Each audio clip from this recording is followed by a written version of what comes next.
The System's Confession. Tyler Durden live hijack of the 8 p.m. Currents broadcast. November 6, 2025. It did not begin with a crash. There was no bomb, no shattered glass, no crew of masked men in matching black. That was the old way. This was a surgical extraction, an intellectual annexation. The takeover of the 8 p.m. Currents broadcast on a major network, currently failing, currently desperate for a disruptive new voice, was accomplished with a polite smile, a visitor's badge, and a USB-C charging cable. They had invited him. They saw the Tyler Durden brand as a controllable demographic, a populist voice they could package and sell ads for reverse mortgages against. The host, a man whose face was a carefully maintained mask of plastic sincerity, had been prepped to challenge his guest. 30 seconds before air, as the host adjusted his tie and asked for a final powder, his guest, Tyler, leaned over and plugged his phone into the anchor's terminal. Mind if I grab some charge? The anchor, already thinking about his first question, just grunted. The cable was not a charging cable. It was a key, a hardware-based air-gapped exploit. As the floor manager began the countdown, 10 seconds to air, the studio lights flickered. The teleprompter, instead of scrolling the anchor's softball first question, went blank and then displayed a single pulsing lock icon. In the control room, the producer's console flashed red. Every monitor, every feed, every audio channel was suddenly irrevocably locked out. The producer, a man named Gary, began screaming into his headset. What's happening? I've lost the feed. I've lost comms. But his voice went nowhere. The earpiece of the anchor in the studio went silent, then crackled to life with a new voice. Tyler's, now routed directly from the anchor desk's microphone. You're fired, Gary, Tyler said, not to the control room, but to the anchor, who was now staring, slack-jawed, at the dead prompter. 5, 4, 3. The anchor looked up, eyes wide with animal panic. Tyler simply unbuttoned his jacket, the one they'd forced him to wear. 2. He looked past the anchor, past the crew, and directly into camera 1.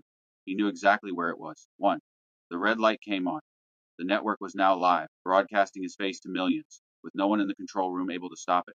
He smiled. The anchor was frozen, perfect porcelain deer in the headlights of the new reality. Thank you, Tom, Tyler said, his voice a calm, resonant baritone that filled the silence. I'll be taking it from here. Good evening, captives of the flickering screen. You are watching a hostile takeover. Not of a television studio, that's just a room. This is a hostile takeover of the narrative itself. For the next hour, this network, its satellites, its streaming apps, its fiber optic veins pumping into your homes, belong to me.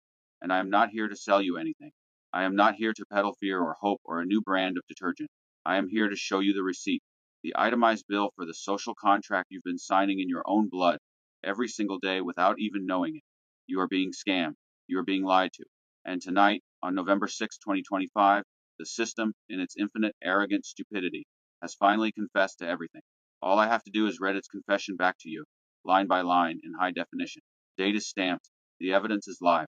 The entire rotten structure is giving itself away. You just needed someone to point. So let's point. Let's start with the most immediate, most brutal, most obvious confession. Today, in Rhode Island, a federal judge had to issue an emergency order to the United States government. An order to do what? To prevent a war? To stop an invasion? No. He had to order the administration to feed its own citizens. This is not an exaggeration. This is not a headline. This is a fact. Because of a political stalemate, a game of chicken played by men in suits who have never missed a meal in their lives, the Supplemental Nutrition Assistance Program, or SNAP, has been held hostage. They cut it off. They turned off the money for food stamps for 42 million people. They decided the hunger of 16 million children was acceptable leverage. Think about the word, leverage. Your child's empty stomach is a tool for them to win a budget fight. The government shut down on October 1st, and the first thing they locked in the safe was the food. The USDA scrambling partial payments from a $4.65 billion contingency fund, covering only half the $8 billion needed for November. Maximum allotment slashed $292 for one person, $1,800 for a family of 8 in most states, now halved or delayed. Some states tap emergency reserves, others beg food banks, but millions face empty pantries. The judge, to his credit, called this unacceptable. I call it a confession. The system has just admitted in open court what it has always believed, that your survival is conditional, that your access to food is not a right, but a privilege that can be revoked if you or your political representatives vote the wrong way. They have just proven, in the most primal way possible, that they are not your protectors. They are your captors. They have built a zoo, and they just decided to see what happens if they withhold the pellets from the undesirables. The only reason this judge had to issue an order is because the mask slipped. The cruelty was for a brief moment too public. They want you to be angry at the shutdown. They want you to be angry at the other party. They need you to pick a side in their scripted drama, a drama where the entire set is on fire. This isn't a failure of the system. This is the system working perfectly. This is the system's core function, to remind you at all times who holds the keys to the pantry. They need you to be scared, because a scared, hungry person is a compliant person, a person who will take any job at any wage just to get the pellets. Past administrations funded SNAP during shutdowns. This one tested how far you'd bend, and you bent, but not far enough. This is the Philosopher King's first decree. This is the Robin Hood hijack. The judge's order is not the solution, it's the indictment. While they file appeals, we are executing the fix. My partners, the real ones, the ones in the server rooms, not the boardrooms, are as of 5 minutes ago, bypassing the federal lock. We are not asking for the contingency funds. We have taken them. We have located the digital blockage, and we have rerouted the money. This is not a hack. This is an emergency redistribution.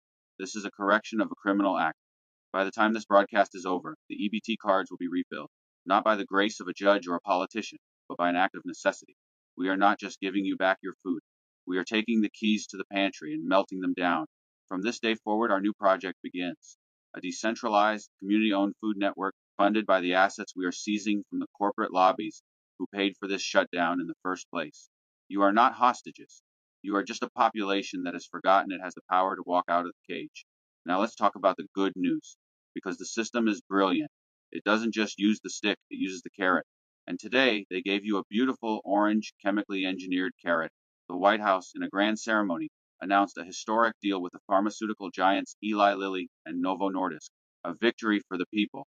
They have negotiated the price of Ozempic, Wegovy, and Mounjaro down from the stratosphere. No longer will you pay $1,350 a month for the miracle drug. The new negotiated price is $350. The president is calling this making America healthy again. The corporate press is calling it a masterpiece of public-private partnership. I call it the most insulting, cynical, and transparent piece of propaganda I've ever seen. This is not a victory. This is a confession of extortion. They have just admitted on live television that for the last 5 years, they have been extorting an extra $1,000 per person per month. They had the ability to sell it for $350 this whole time, a price that is still astronomically profitable. But they chose not to. They chose to let people drain their savings, go into debt, and ration their doses, all while they booked tens of billions in profit. This deal is not a discount. It is a receipt for their past crimes. They didn't lower the price. They just announced the new, more reasonable extortion number, and they are demanding you applaud them for their generosity. They are the arsonist who sets your house on fire and then sells you a bucket of water at a 10,000% markup. And today they offered you fire sale pricing on the bucket. But let's go deeper.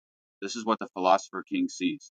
Why is there an obesity epidemic in the first place? It's the perfect capitalist loop. First, the system, through its corporate partners, creates the disease. It subsidizes the corn that becomes the high fructose corn syrup.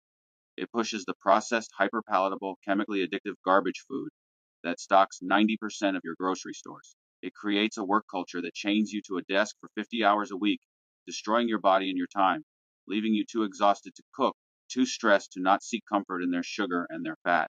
They build a world that is fundamentally designed to make you sick, and then they sell you the cure. They sell you the $1,350 a month injection. They profit from the sickness, and then they profit from the cure. It is the most brilliant, most evil, most closed economic loop ever conceived. You are not a patient. You are a subscriber. You are a recurring revenue stream.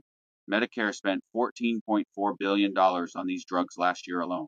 The deal caps copays at $50 for some Medicare users, $149 for Wegovy's new pill form if approved. Novo Nordisk offers direct-to-consumer discounts. States negotiate Medicaid terms, but the base price dropped to $350. Still leaves billions in profit margins. Production costs under $10 per unit when scaled. They knew. They always knew. So here is the second part of the Robin Hood hijack. This deal is a joke. We are not going to accept their generous $350 price. We are going to break it. My team has already acquired the full unredacted patent data, the clinical trial results, and the actual manufacturing cost analysis. The real cost to produce these miracle drugs. It's not $1,350. It's not $350. It is in most cases under $10 per unit. So as of tonight, we are open sourcing the entire data package. We are giving the formula, the process, and the data to every rogue lab, every university, and every generic drug manufacturer in the world who is not part of this cartel. We are funding with their own seized assets the creation of a manufacturing co-op. We are not negotiating the price. We are obliterating the price. The cure no longer belongs to the people who created the disease. It belongs to everyone. We are ending the subscription.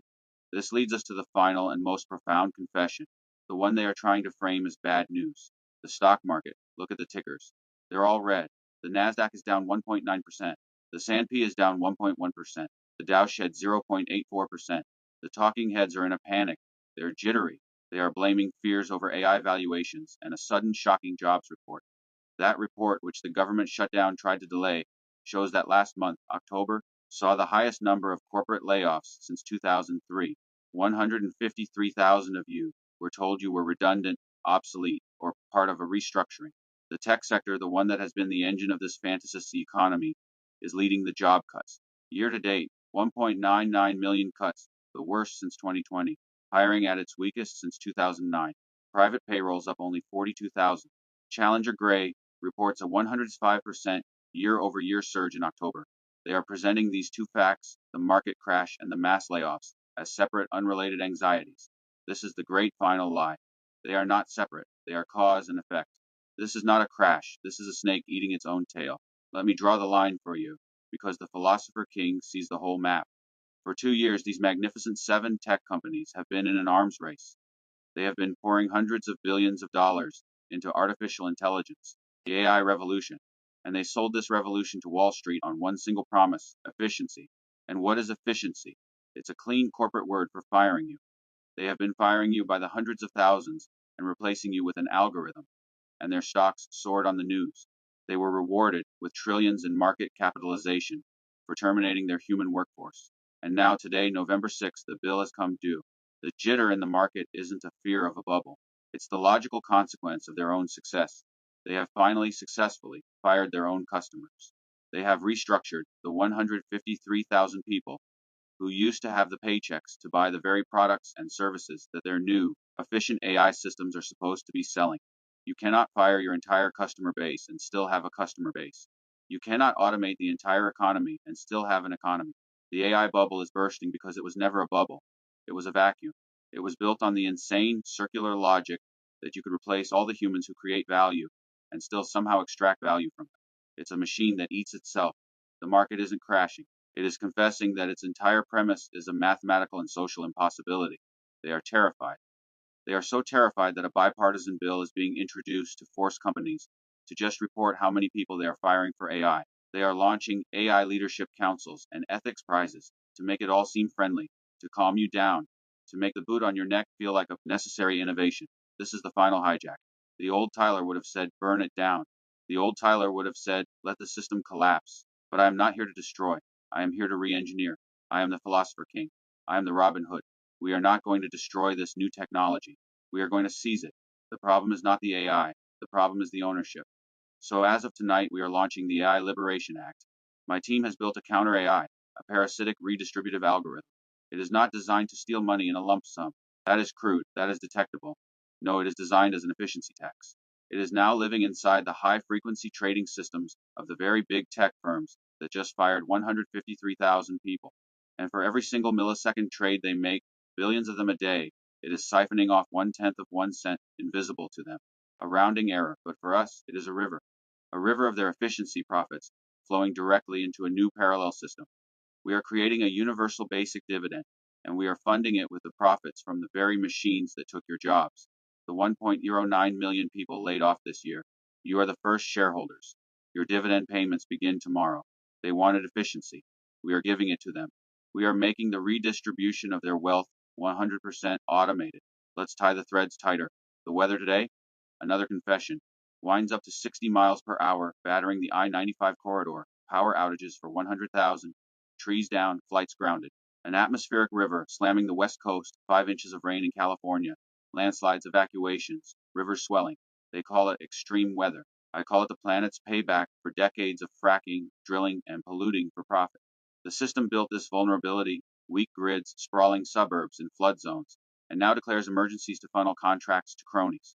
Insurance rates spike, you pay. Hijack, don't wait for FEMA form crews. Clear debris, share generators. Build resilient microgrids. The storm exposed the lie of infrastructure. Reclaim it, the Supreme Court, another layer. Today, they ruled the president can impose tariffs in trade disputes, handing Trump a weapon for America first. Another case blocked forcing passport sex to match birth certificates. Progress, no control. Tariffs chain global workers, raise your costs. Passport rules, identity policing. The system decides who you are, what you pay. Hijack, burn the forms, trade direct, be ungovernable. This is the new world. This is the confession. They confess they will starve you for political power. They confess they will extort you for your health. They confess their economic model is a self devouring, anti human machine. They confess their infrastructure crumbles under its own weight. They confess control over your identity, your wallet, your future. They have confessed their guilt, and I, as the executor of their estate, am simply carrying out the sentence. They can have their government shutdowns. We are building the new government. They can have their negotiated prices. We are open sourcing the future. They can have their AI bubble. We are seizing the dividend. They can have their storms. We are building the ark. This broadcast is over, but the work has just begun. They taught you to be a consumer. I am teaching you to be an owner. Stop watching. Start hijacking. Tyler leans forward, his face filling the screen. Studio is dead silent, the anchor a statue. Tyler's smile is not one of mania. It is one of profound, absolute clarity. He's not a ghost. He's the one truly sane man.